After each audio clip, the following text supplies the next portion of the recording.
So believe it or not, I've got myself a new tent. This is actually going to be the first time that I pitch it.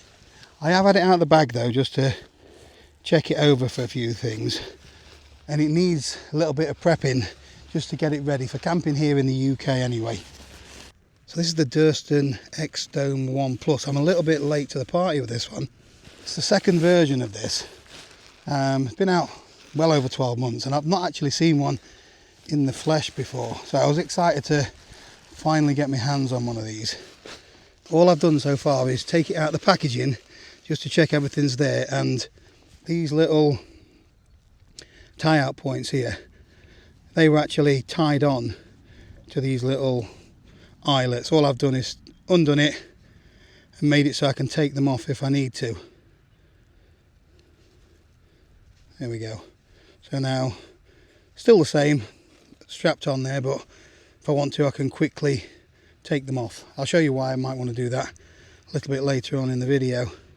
So this tent has come all the way from the Rocky Mountains of Canada, and it's been used over the last 12 months or so by lots of through hikers, so people in North America, Canada, things like that, and they camp slightly differently to us. So I think that is the reason why I need to do a few things to it just to get it so it's ready for UK camping. So the inner and the outer have come supplied separately.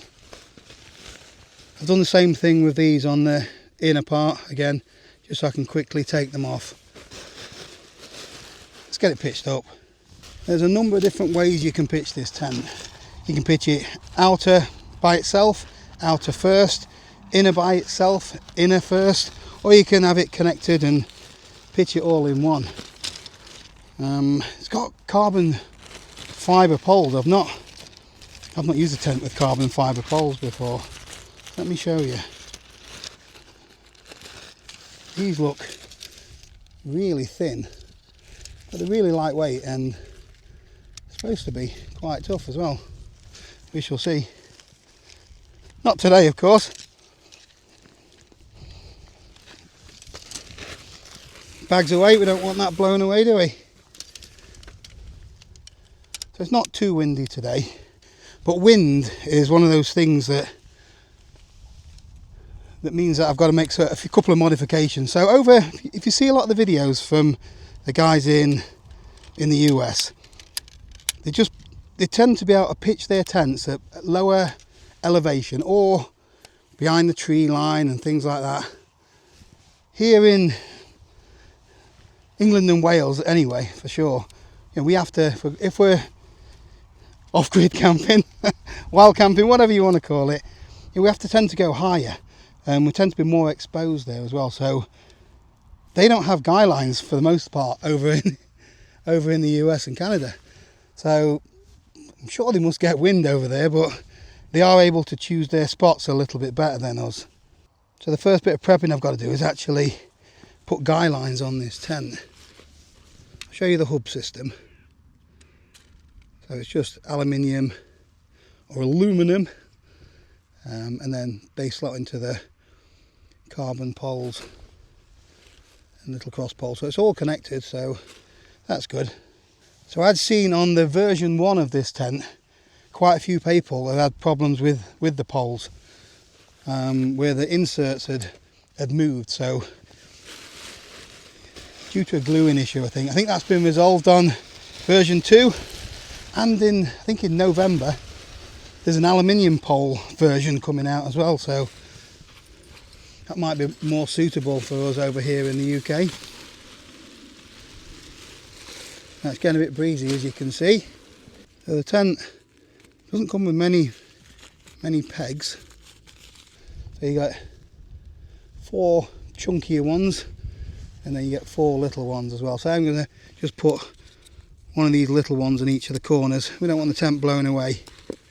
It's really important when you're pitching this up to get everything right. You've got to have these like tensioners. You've got to have them at their maximum.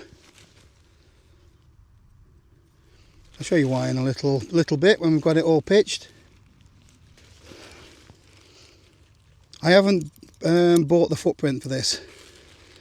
yet. I'm just using a little bit of Tyvek sheet, which is, it's almost the right size actually. Let's get the pole hub section in. So these little bits here, they just fit into some eyelets. I'll show you a close up in a second.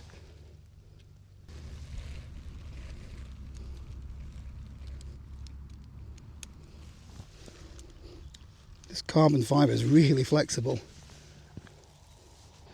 So it's an exoskeletal pole, which I do like because when it's windy you can build the tent up from the ground. It's got these little clips like you get on a lot of tents now. When I've got the guy lines on, I'd be guying this out as I went round. There has been once or twice where I've not pitched the tent, before I've gone out properly camping in it. And it usually comes back to bite you.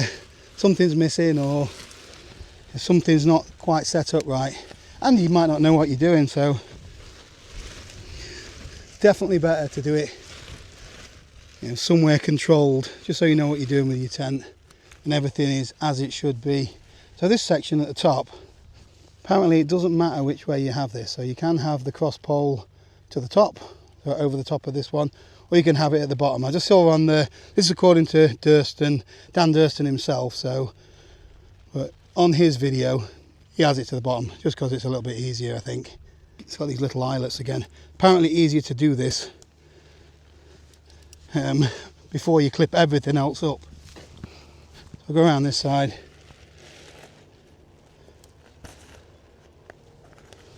Quite straightforward that. I'll just finish off with these last couple of clips.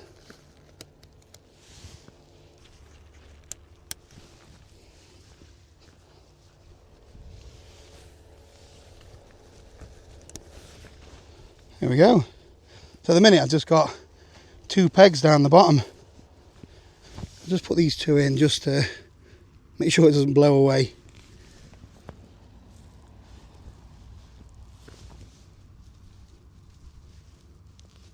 There we go, just 4 pegs in the corner. It seems reasonably sturdy at that. It does look flimsy though. Materials. But when we get it properly guyed out, we'll see what it's like then. Let's have a look what it's like inside.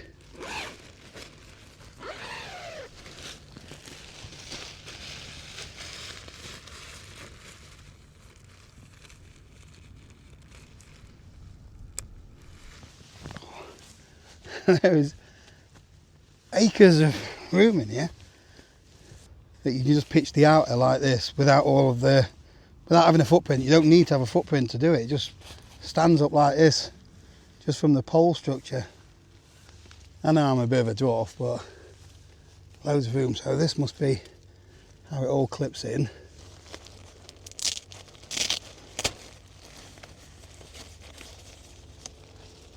Probably easier to do that from the outside. That's come loose though. Sometimes I wish they'd put 2 on all of these doors. Yeah, everything's just clip in, which is good. I hope it's good anyway. It's got one of them little pockets. So that's to put your trekking pole in just to give it that little bit of extra support if it gets really, really windy. Right, let's have a go with the inner tent. So I know some people have said that the inner goes baggy and it doesn't really fit well. From what I've read and from the research that I've done, that's due to how you pitch it. So hopefully I've done my homework well enough to be able to pitch it so the inner's not sagging. So just lay that out.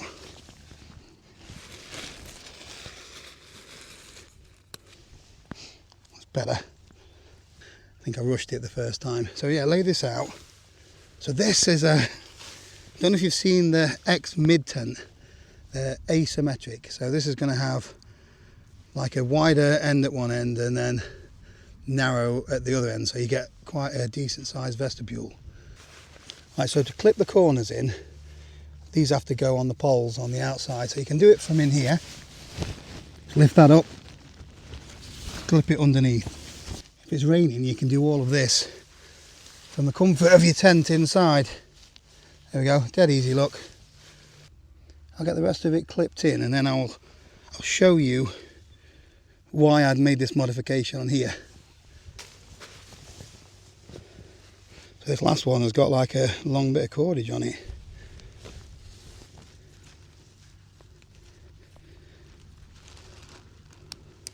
There we go. Just need to readjust the peg a little bit and then just clip everything in. Wondering if I can do it one-handed. Else if I get the right bit. There's a male and a female bit. It's much easier if you do it with two hands. There we go, that clips in like that.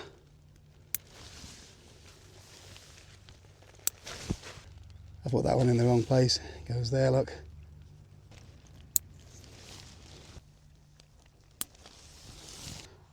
There we go, that is it. So I've gone for the solid inner. I think it's more suitable for our conditions. See what I mean about the vestibule space? Right, I'm going to get this properly pegged out on the four corners and hopefully everything inside should be nice and taut. So I'll start off by closing the door. I'm going to undo these pegs, or whatever I do with them. Just let the tent find its own sort of equilibrium. Is that the word? See if we can get it onto the ground sheet a bit better as well. I think it only needs a little bit of a trim, this ground sheet. Yeah, it's a bit too wide.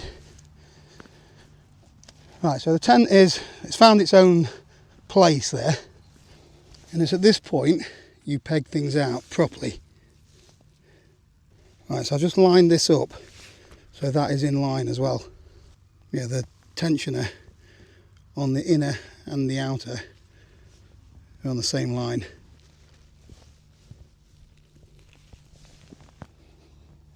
So once you've got a bit of tension on the tent, that is when you tighten up these tensioners. So this is starting to feel nice and solid. I know there's a little bit of that makeshift ground sheet sticking out, but none of the inner tent is exposed, although that's waterproof at the ground sheet anyway. Just look how taut that feels, and that hasn't got a guy line on it yet. A few little tie-up points around the bottom. I'm going to do that as well, although I might wait a minute because I need to cut something for that one. Look, so the big side panels have got a couple on, so there's one at the vestibule bit, there's one in the centre there, and there's two loops. So there's a lower down one and one a little bit higher for guy lines, but the tent is not supplied with guy lines. But from what I've seen, they tend not to use them very much anyway. It's one of them things where, when you're doing, well, when I'm not doing, but when some people are doing Appalachian trails and stuff like that, they want to save as much weight as they can. So things like guy lines are, optional extras. But it'd be nice if they did come supplied with the tent, wouldn't it? I brought some with me though, so we should be cushy. Just a quick one for you. If you're into your tents and camping, I've just filmed a little trailer for my latest raffle prize. Got a full 4-season setup, including brand new Osprey rucksack. Not this rucksack, but we've got a new Terra Nova tent, laser compact all season. There's a stove in there, sleeping pad, sleeping bag, everything you need really to get started. I will pop a link in the pinned comment and the description below if you're interested. But let's get back to that tent, shall we? I guess this is the moment of truth though, isn't it? Can you hear that alarm? Siren. I don't know if there's loony asylum here or something, but no matter where I go these days. Came out earlier to film, and where I went there were roadworks right next to the spot, so see, that is nice and taut in there.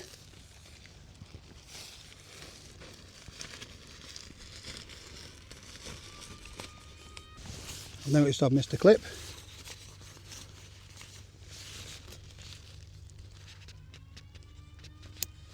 Let's have a quick look inside.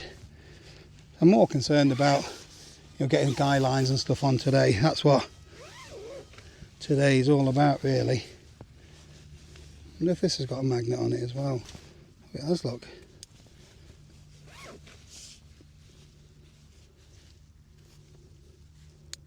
There we go. Look at the room in there. A one-man tent, remember.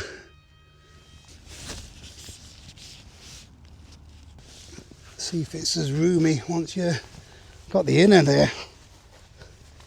Oh, look at that. See what I mean? I've missed another clip. That is my bad.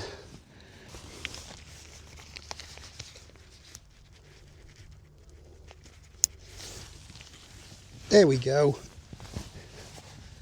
Only took a couple of seconds. Look at the headroom.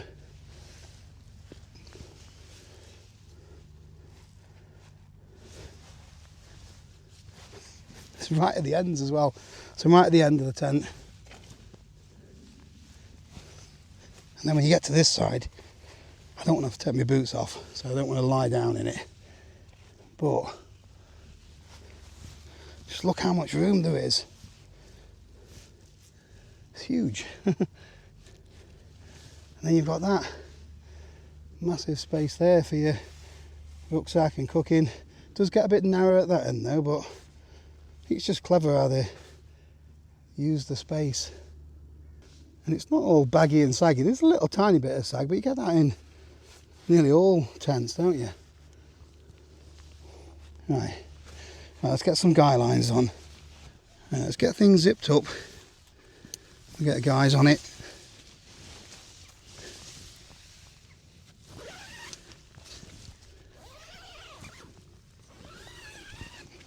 Do like that door. You can fully open the tent just about, can't you?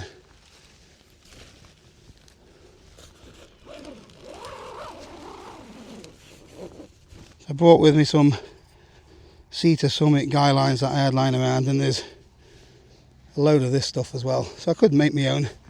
I might prep a few long ones for the end. They're the Cedar Summit ones. They've got like a little toggle on them, so you can take them on and off quite quickly and easily. So there's two colours come with these. There's the light grey ones, which are a little bit longer. Dark grey ones, you guessed it, a little bit shorter. So I'll put the shorter ones at the bottom, I think. They don't need to be quite as long. So that just goes through there. And then I'm going to pass it back through itself with this little loop, like that. And then we're on, locked on. Now I've seen where people wrap these round the pole or through themselves like that. That's the way I'm going to do it. And that just holds everything together, so it's really taut. I have brought some extra pegs with me. I always use these long ones for the main guy out points. So there'll be 4 of those, I think, possibly 6, we shall see. And then just these little ones, they'll do for other bits and bobs. Let's have a work out, see how many I need. So yeah, just the small ones on there. Make sure that goes right round the pole. Add some tension, like that. They're not mega long, but they should hold nicely. And the longer one through the top. There we go. Just going to wrap it around actually, rather than through itself. There we go.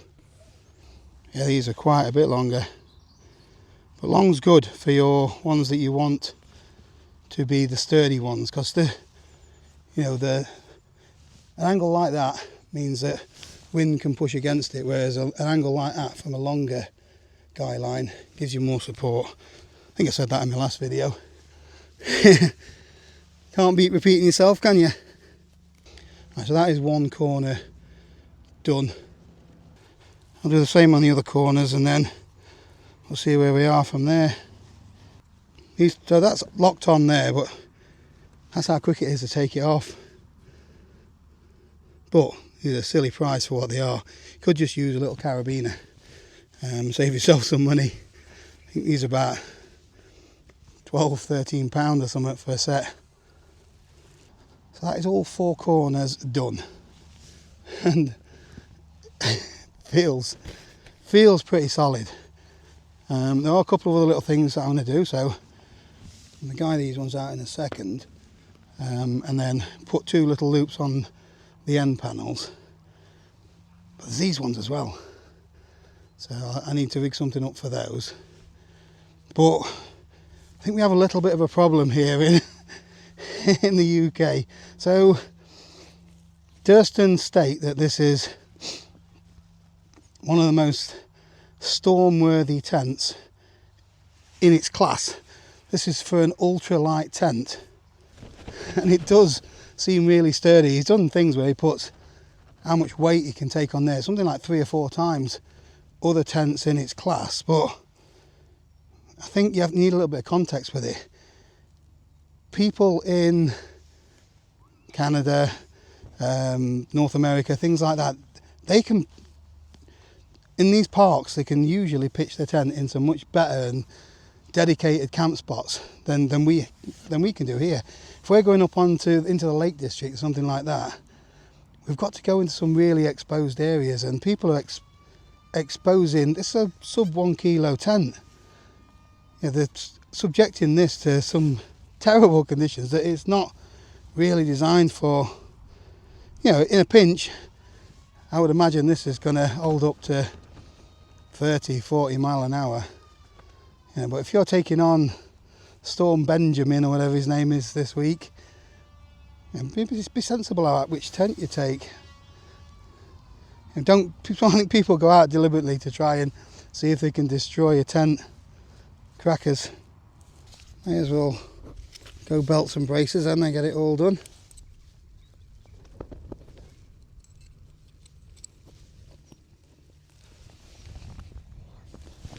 And for this one on the door side, you want to stake it that way, and then I'll show you in a second.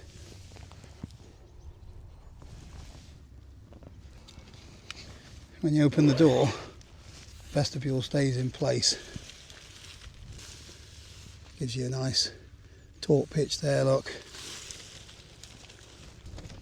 There is another guy out here as well, although probably only use this last thing at night, when you're battening down all of the hatches. Make sure you don't put it on too tight. Here we go. So there's a couple of belts and braces, guy out points on the crossbar and on these end bits here. I'm not going to keep guy lines on there permanently. I will show you what I'm going to do though. Let's get some of this. It's bright, see in the dark. Burn that end off.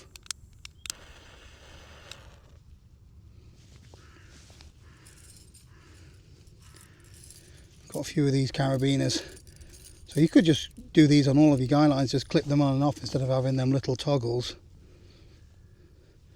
Could put a bow line on. I'm just gonna do that, whatever that's called, half hitch. Just going to find out how long I want, so that's just going to clip on the end of there. I'm going to make 4 of these. I'm not going to put them all on today, but just to show you what it is that I'm doing. Always gets tangled, doesn't it? That's what happens when you undo your cordage wrong. But you want these quite long. Again, the ideal situation is it comes off the same angle as this pole Not down here, because that, as you can see, look, pulling the pole down. Although I will put a trekking pole in there if it gets really windy, but if it's at that angle, you've got better support. That should be plenty long enough. Burn the end again.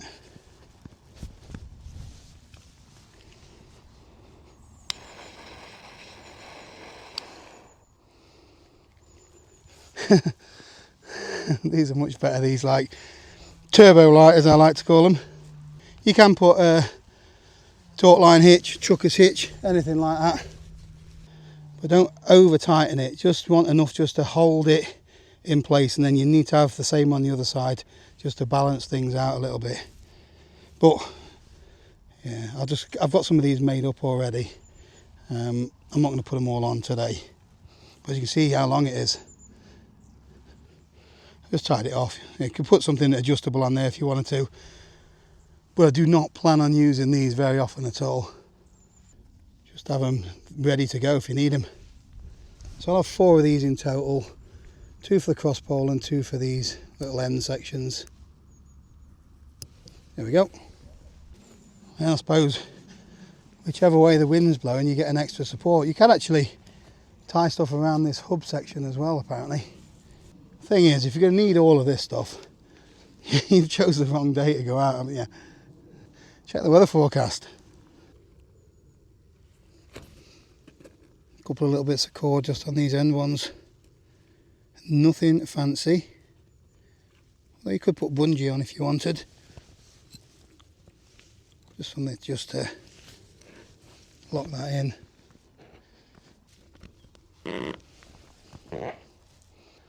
Yeah, so that's it. Tent all ready for UK camping conditions, because it is going to be windy here for us, because we can't be quite as particular about where we pitch. This is great. You don't need all of this if you're on a campsite. If you're down low ground, it's quite sturdy.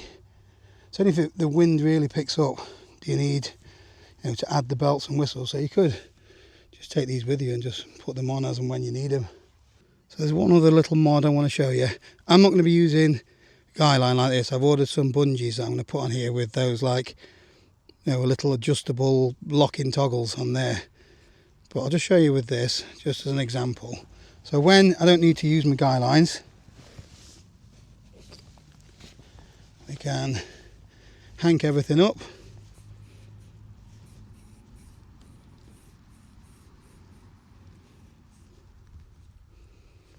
And then, if you've got the toggle, or one of these, just tie a little knot like that over the top of it. It just holds everything in place for you. And then when you want it, so it's better with bungee than it is guy rope, but being orange, a contrasting colour, at least you can see it. You don't want these flapping about all the time. I think that's about it for this video. I just wanted to share with you how I prep a new tent for UK camping anyway. Just worth checking. Most of the tents that we buy in this country already come pre-installed with guylines, things like that, but ultralight stuff, especially when you get it from overseas. I've had a couple of tents now that come from Canada or America. I've had to put my own guylines on, and you don't want to find that out when you're at the top of a windy hill. So yeah, do a little preparation before you come out. Looking forward to trying this out though. Nice tent.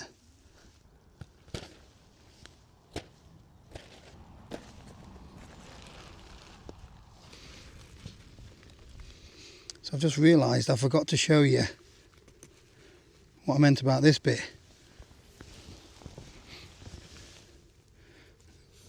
Let's have a look. So at the minute, if you want to pitch both together, you've got to clip one in and then clip the other in. But if you've got these on a sort of quick release, if you want to, I don't think I'm going to bother, but you can put both together like this.